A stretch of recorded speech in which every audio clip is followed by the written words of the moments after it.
Hello, ladies and gentlemen. This is Professor Sides, and this is Principles of Microeconomics, Chapter 6, Supply, Demand, and Government Policies. In the previous lecture, we looked at policies and laws that the government will create when they believe that prices are unfair. Remember from the previous lecture, we talked about the 4 reasons why government will intervene in market activity, and one of which being prices are unfair. In the previous lecture, we talked about price ceilings. And in this segment, we're going to talk about price floors. But remember, from price ceilings prevent prices from skyrocketing. But as you saw, they have an unintended effect, either surplus or shortage, depending upon where the price ceiling hits the equilibrium or market price. Now, we will use the labor market to analyze price floors, the other type of price control. Again, we have our market diagram, and in this instance, we still have price and quantity demanded, but we're using W and L. The price, when we talk about the labor market, it is like any other market. It is a service that is being provided, labor, and the price is wages, represented by the letter W. So the price we pay to workers is called wages, and that's the price. And then the quantity is the actual number of workers or the number of labor. We have a demand for labor, that is the employer. And we have a supply for labor, and that is the employees. And in this particular example, the equilibrium price and the market price for labor is $6, and the market price or equilibrium quantity is 500. So if we were interpreting this, we would say that in this particular market for labor, the going wage or the market wage or the equilibrium wage or price is $6, and it could be $6 an hour for labor. And at $6 an hour, there are 500 workers who are willing to work for $6 an hour. Now let's talk about what happens when the government imposes a price floor. How does that affect the market? Now, if the government came in and said, we're going to set a price floor at $5, that means that the employer cannot pay less than $5. The least that they can pay is $5. They can't pay any less than $5. And as you can see, $5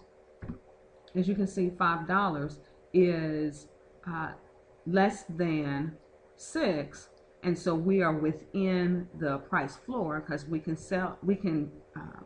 pay $5 an hour and up, okay, because it's the floor. The bottom is $5. Since $6 is above $5, there's no effect, and since there's no effect, we call that not binding. There's no effect on the market outcome. And again, as you will recall, at $5, there's supply, there's demand at $5. So it would not be in anyone's interest to hire anyone at $5 an hour. Now, if we move the price floor to $7.25, and in this instance, the price floor, think of price floor in terms of the labor market as minimum wage. So we had the first example where minimum wage was $5. If the market price is $6, there's no effect. But if the government came back and says we're going to make minimum wage $7.25, and the market rate was already at $6, then what we see here is that here's demand. Those are the employers, the owners, the employers. This is how much they want to demand, and this is the number of workers. So as you can see, the demand decreased while the supply increased. And what ends up happening is, remember, at $6 an hour, we had 500 workers. At $7.25, the employers only want to hire 400 individuals. but there are 550 workers who are willing to work at $7.25. And so what you have is a labor surplus. Now, what we have when we have labor surplus, and as you can see here, this is binding, meaning there is an effect, there is an impact. So when we went from $6 to $7.25, demand went from 500 to 400, and supply would have went from 500 to 550. There's your surplus, and we call this binding constraint because there was an effect, there was an impact. When you have labor surplus, that means you have more laborers than you have jobs. We call that unemployment. We have unemployed labor.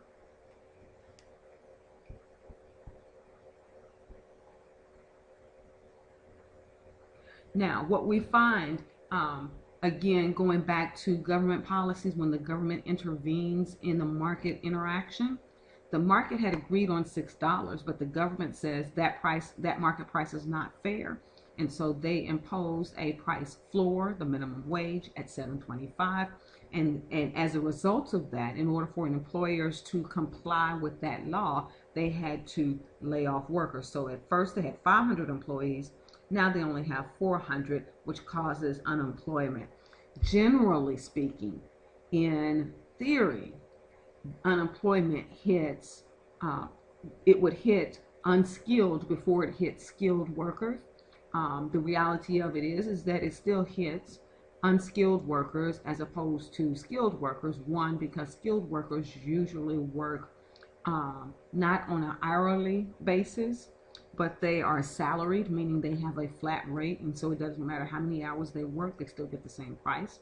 One, and then two, what we find in reality is that whenever there's a minimum wage increase, while the effect is to provide better quality of life and allow people who work to have real wages, and remember from macro we talked about the difference between real and nominal. What we do is we make sure, in order to make sure that those who are still employed have a better wages, it's generally at the expense of the unskilled, and the unskilled are generally teenagers. Thank you for participating in this lecture. The next lecture and the final lecture will be the second type of policy that the government use when they are intervening in market operations, and that is taxes. I look forward to speaking to you then.